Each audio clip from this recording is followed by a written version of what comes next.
안녕하세요. 김미경 심리상담소의 김미경입니다. 이 거센 유라글로 강풍 같은 세상 속에서도 몸과 마음 잘 지키고 계셨나요? 모든 지킬 만한 것 중에 더욱 마음을 지키는 것이 생명을 보존하는 길임을 우리는 매일매일 잊어버리지 않아야 되겠어요.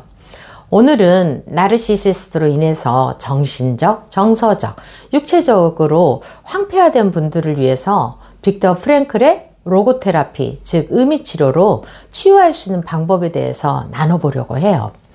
마음이 갈기갈기 찢겨진 느낌을 가지신 분들도 계실 거고, 또한 우울과 무기력증을 겪고 계신 분들도 계실 거예요. 이렇게 마음이 아프다 보면 여러 가지 질병으로 고통을 받게 되거든요. 이렇게 고통받는 분들을 위해서 오늘 이야기를 통해서 많은 치유를 경험하시길 바래요. 먼저 빅터 프랭클은 1905년 3월 26일 오스트리아 빈에서 태어났어요. 어머니는 한없이 선하고 인자하신 분이셨고요. 아버지는 엄격하시면서도 책임감이 강하셨고 의무감도 아주 강하신 분이셨죠. 이런 가족들 중에서 여동생만 빼고 모두 수용소로 끌려가서 죽음을 맞이했는데요. 빅터 프랭클은 3년 동안 테레지엔스타트, 아우슈비츠, 제3 카우페링 수용소, 튀르크하임 수용소 이 네 군데를 거쳤지만 끝내 살아남았어요. 이렇게 빅터 프랭클이 살아남을 수 있었던 것은요, 로고테라피와 프랭클의 삶을 살아가는 자세였죠. 빅터 프랭클은 낙천적인 사람이었고 회복 탄력성이 좋은 사람이었어요. 어떤 난관에 부딪혀서 화가 날 때면 앞으로 더 열받지 않는 일이 일어나지 않도록 해주세요 라고 마음속으로 무릎 꿇고 기도하면 화가 금방 가라앉았대요. 감사와 유머를 좋아했고 프랭클은 어떻게든 명랑하게 살려고 노력을 했답니다. 프랭클은 죽음의 수용소라는 책을 쓰기 위해서 기어이 살아남기로 결심했죠. 수용소에서 살아남아서 의사로, 세계적인 베스트셀러 작가로, 강연자로 성공적인 삶을 살았죠. 사람들이 프랭클에게 성공의 비결을 물으면 세 가지를 말했어요.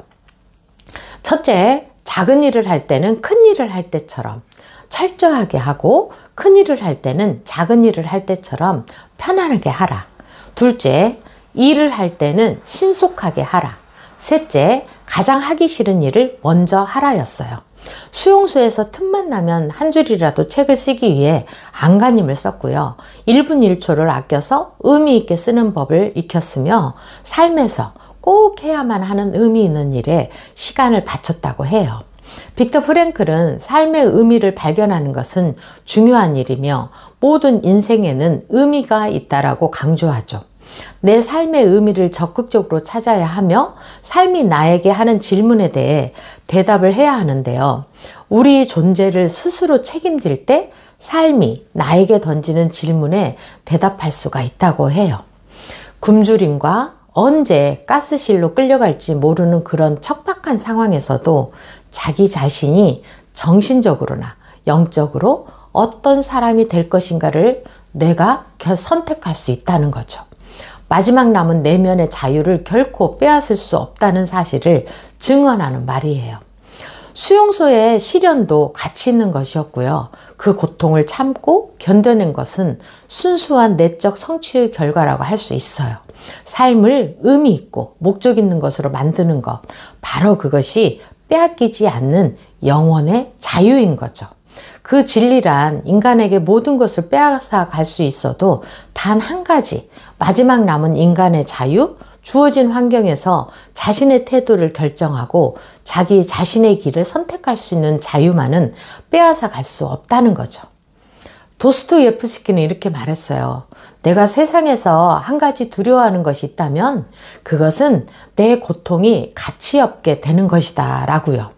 내 과거에 어떠한 고통과 시련도 내게 꼭 필요하기 때문에 일어나는 일이었고요. 그 고통을 의미 있게 저장하고 현재와 미래를 살아나간다면 삶은 희망적이라는 거죠.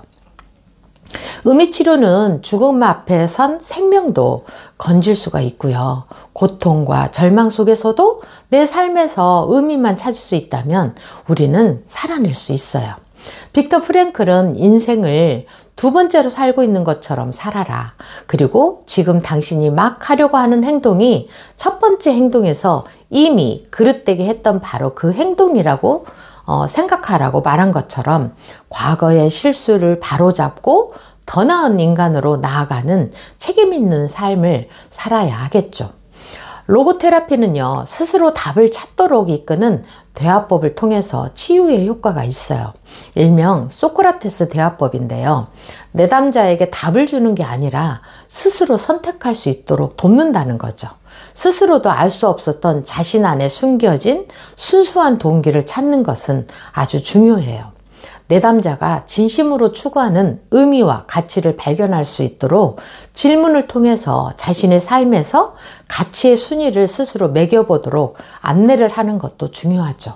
이렇게 소크라테스 대화법은 상대가 스스로 자각하도록 도와주는 대화법인데요. 아이를 낳을 때 옆에서 도와주는 산파처럼 상대가 깨달음을 얻을 수 있도록 질문을 통해서 도와주는 거예요. 자신의 무지를 자각하고 의미와 가치를 찾아가도록 하는 거죠. 그러다 보면 잠시 아포리아 상태, 즉 자기 모순을 깨달아지면서 잠시 말문이 막히는 상태도 경험하게 되면서 자기 길을 진심으로 찾아가는 거죠. 나르시시스트로 혼란에 빠진 분들은 이러한 대화를 통해서 자신이 진정 원하는 것이 무엇이고 자신의 욕구가 무엇인지를 파악하게 되는 거예요. 외부 환경에 자신을 내맡기는 것이 아니라 답은 자기 내면에 있다는 것을 발견하게 되면서 새로 태어나는 것처럼 영혼이 맑아지면서 세상은 더욱 선명해진답니다. 삶의 의미를 찾는 구체적인 방법이 있어요. 첫 번째로 창조가치인데요. 일이나 육아, 교육, 학문, 봉사활동, 예술활동 등을 통해서 로고스를 각성시켜서 생명 에너지를 충족하는 방법이에요. 자신이 원하는 자신이 할 수 있는 창조적인 일이나 어떤 일을 하는 거죠. 두 번째로는 체험 가치예요. 자연을 체험하고 예술을 체험하고 사랑을 체험하는 것을 통해서 생명 에너지를 채우는 거죠. 산이나 바다의 아름다움에 취해본다든지 감미로운 연주로 자신의 영혼을 어루만져주는 느낌을 받는다든지 사랑하는 사람과의 체험을 기록해보고 사랑을 나눈다든지를 통해서 치유의 경험을 해보세요. 세 번째로는 태도가치예요. 피할 수 없는 시련에 대해서 어떤 태도를 취하기로 결정하는 건데요. 자신의 운명이나 자신의 고뇌, 자신의 환경에 대해 좋은 태도를 선택함으로써 얻는 유익이에요. 아무리 괴롭고 힘든 상황에 처해 있더라도 모범적이고 고결한 행위를 실천하는 거죠. 자극과 반응 사이에는 공간이 있어요. 그 공간을 선택할 수 있는 우리에게는 자유와 힘이 있고요. 그 선택에 따라서 성장과 행복이 결정된다는 빅터 프랭클의 유명한 어록은 우리에게 항상 내 인생에 대한 선택권은 내게 있음을 각인시켜 주곤 하죠. 선택이 내게 있으니 내 인생의 주도권도 내가 쥐어서 운전을 해야 한다는 거예요. 나르시시스트로 힘든 분들에게 오늘은 로고테라피로 치유되시길 바라는 마음으로 나눠보았는데요. 어떤 어려운 난관이나 시련 앞에서도 자신의 삶 속에 보석처럼 반짝반짝 빛나는 의미를 발견하시길 기도하며 김미경 심리상담소의 김미경이었습니다.